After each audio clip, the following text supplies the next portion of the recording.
In this video, I'll show you how to permanently delete your ChatGPT account.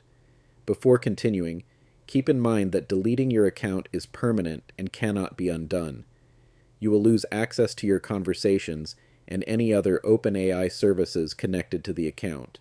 To get started, open ChatGPT in your web browser and make sure you're signed into the account you want to delete. Next, click your profile icon in the bottom left corner of the page, then select Settings. Inside the Settings window, click Account. Look for the Delete Account section, then click Delete. A confirmation window will appear. To verify your request, enter the email address associated with your account in the first field. Next, type Delete in capital letters in the second field. Once you've entered the required information, the Permanently Delete My Account button will become available.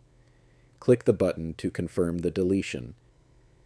Remember that this action cannot be reversed, so make sure you've exported any conversations or information you want to keep before deleting your account.